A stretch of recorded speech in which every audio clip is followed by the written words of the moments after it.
Oke, kembali lagi di channel Junior Dev masih dengan saya Sofyan Setiawan sebagai pemateri. Kita akan melanjutkan untuk tutorial WordPress. Dan kali ini kita akan mempelajari tentang menyunting tema atau kode-kode di tema yang kita gunakan. Nah, untuk menyunting tema kita bisa pilih tampilan di sidebar sebelah kiri lalu pilih penyunting. Di sini kita langsung dihadapkan pada sebuah file CSS yaitu style CSS. Di sini adalah tempatnya CSS untuk melakukan pengubahan warna, kemudian ukuran huruf dan lain sebagainya, layout dan lain sebagainya, seperti halnya desain web umumnya. Jadi ini kode untuk kita bisa mengganti apa saja yang sekiranya disesuaikan dengan keinginan kita. Lalu kemudian di sini, di bagian sini itu adalah pilih tema untuk disunting. Nah, kebetulan tema yang kita gunakan itu adalah Cleanbox. Jadi yang terpilih ada Cleanbox. Nah, buat teman-teman yang ingin mengubah tema lain bisa pilih salah satu lalu klik pilih di sini.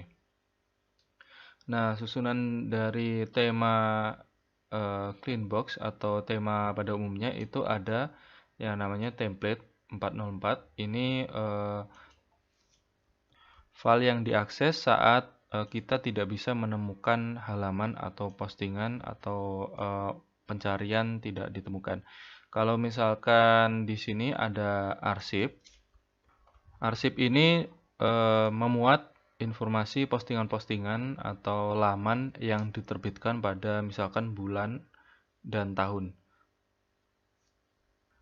Kemudian di sini ada konten non, page, single, dan konten. Ini digunakan custom ya. Ini bukan susunan asli atau susunan standar dari tema WordPress, tapi ini custom yang dibuat oleh developer Cleanbox untuk agar temanya itu lebih advance.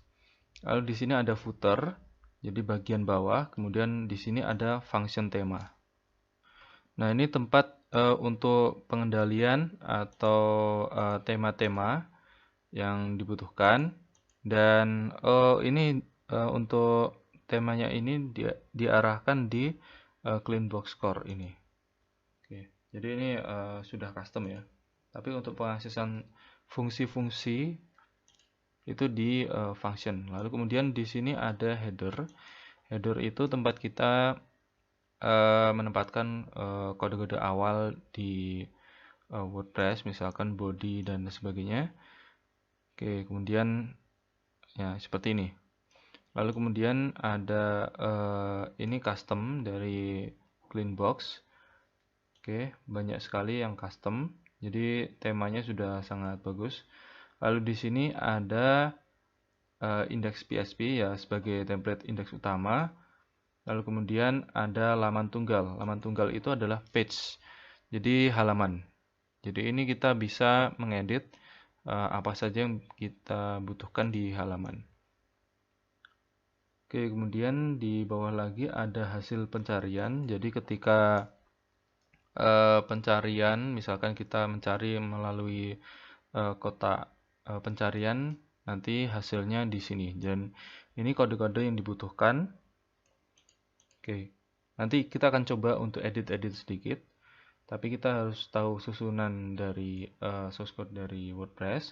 Lalu kemudian di sini ada formulir pencarian. Formulir pencarian itu ya seperti halnya pencarian yang ada di widget itu.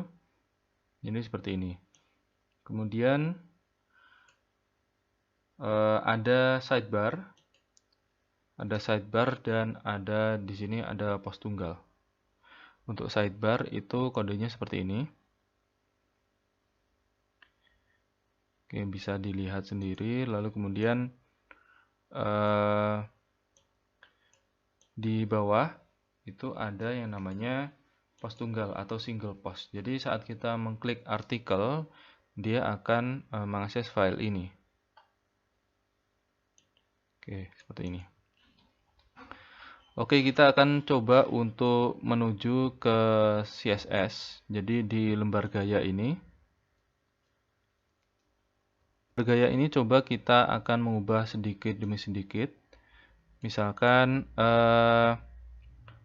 saya akan mengubah, coba ini saya ubah misalkan jadi misalkan apa ya, Verdana. Lalu kemudian untuk font size-nya ini saya ganti menjadi 14 pixel dan line height-nya 2.0, misalkan seperti itu. Kemudian jangan lupa disimpan. Oke. Nah, setelah ada notifikasi berkas berhasil disunting, kita akan lihat di sini. Kalau misalkan kita reload, coba nanti yang berubah itu apa. Oke, kita telah dulu yang bawah ini seperti ini. Oke, coba kalau kita reload, apakah ada yang berubah? Oke, jadi fontnya berubah menjadi Verdana. Sebelumnya kita menggunakan sans serif, tapi di sini sudah ganti jadi Verdana. Dan kemudian sepertinya juga terlihat kalau line height-nya itu bertambah. Jadi jarak antara teks ini dan ini itu bertambah. Jadi sebelumnya 1,6 jadi 2.0. Lalu coba untuk body ini akan saya ubah. Misalkan oh ya, ini karena ada custom background, jadi tidak bisa dilihat untuk perubahannya. Oke, kita lewati. Oke, saya akan mengubah untuk ukuran dari H1, H2, H3, H4. Misalkan untuk H1 ini saya ubah menjadi 60 pixel. H2 ini saya ubah menjadi 50. Oke. Oh ya, sebelumnya kalau misalkan teman-teman tidak ingin kodenya itu hilang, bisa kalian kopas, kalian blok, kemudian bisa di kopas di notepad. Jadi buat jaga-jaga biar nanti ada backup-nya. Lalu kemudian di sini saya ubah menjadi 30, lalu kemudian yang ini saya ganti 25. Oke, seperti ini. Coba kalau kita lihat perubahannya, kita lihat di website kalau misalkan ada perubahan. Nah, kita bisa lihat di sini ada untuk judul website ini berubah besar. Lalu kemudian kita scroll ke bawah.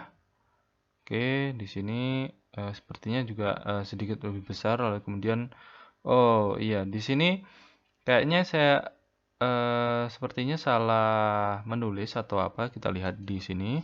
Oh ya, di sini H4 karena untuk title dari widget itu menggunakan H4, maka ini akan berubah menjadi terlalu besar. Harusnya 25 karena saya tadi salah ketik jadi 250. Oke, kita perbarui lagi.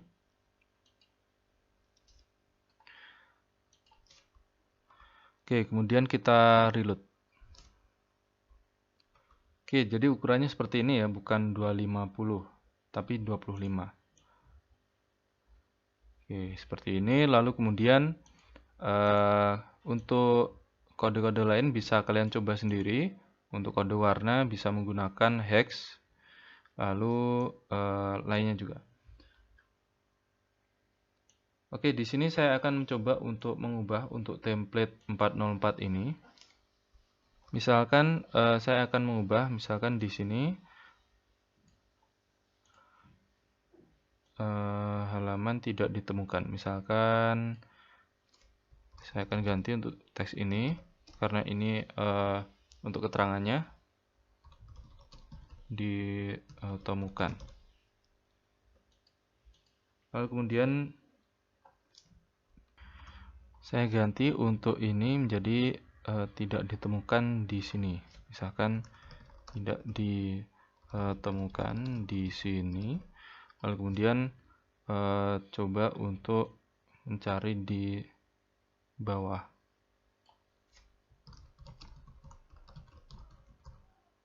Atau pencarian.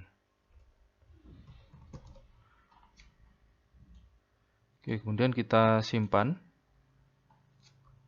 Setelah kita simpan, kita akan coba untuk ketikan alamat ini karena halaman ini tidak tersedia atau link ini tidak tersedia, jadi akan ada pesan bahwa halaman tidak ditemukan. Oke, tidak ditemukan di sini, coba cari di bawah atau pencarian. Oke, seperti itu. Lalu kemudian kita selanjutnya akan mengedit untuk arsip. Untuk arsip ini sangat banyak. Kalau misalkan kita perlu mengedit, kita pilih aja misalkan ini. Untuk author ini akan saya ganti menjadi penulis, lalu D ini akan saya ganti menjadi hari. Atau ya hari aja, hari atau tanggal. Oke, seperti ini. Jadi dia akan menampilkan tanggal atau bulan dan tanggal. Oke, kemudian kita perbarui. Oke, setelah kita simpan, kita akan coba untuk ketikan tanggal ini dengan dimulai dengan tahun, bulan, dan kemudian tanggalnya. Dan di sini akan ada untuk hari tanggal itu 29 September 2016. Oke, seperti ini. Jadi karena tadi kita mengetikkan atau mengubah salah satu dari sini. Dari arsip ya. Oke, kemudian di sini ada komen dan sebagainya. Oke. Untuk selanjutnya coba saya akan mengubah untuk formulir pencarian. Jadi kita di sini hanya untuk mencoba saja, tidak penuh. Jadi kita sudah tahu susunan dari tema tersebut. Di sini ada form, di sini ada pesan. Misalkan ini saya ketikkan untuk pencarian untuk, oke seperti ini. Lalu kemudian kita simpan. Ya, ini untuk tombolnya juga saya ganti aja, misalkan jadi cari. Oke, sepertinya itu aja. Kemudian kita perbarui. Jangan lupa buat teman-teman kalau tidak ingin kehilangan kode originalnya, kalian kopas, kemudian kalian backup, kalian simpan misalkan di notepad seperti ini. Kita akan coba untuk reload lagi dan kita lihat nanti apakah ada yang berubah. Oke, misalkan saya akan cari Indonesia. Oke, misalkan untuk formnya kita kembali lagi ke aku tadi ya. Oke, untuk hasil laman tidak ditemukan itu kan ada form. Nah, jadi ini berubah menjadi cari. Oke, sebelumnya search. Nah, untuk yang lainnya buat teman-teman bisa ubah-ubah sendiri sesuai dengan keinginan kalian. Bisa untuk postingan dan lain sebagainya. Dan ini hanya sekilas saja karena nanti kalau misalkan saya praktekkan semua nanti takutnya akan memakan waktu banyak. Oke, itu tadi untuk contoh menyunting atau menyesuaikan tema dengan kode-kode PHP dan kemudian CSS tadi. Jangan lupa untuk dipraktekkan dan akhirnya terima kasih.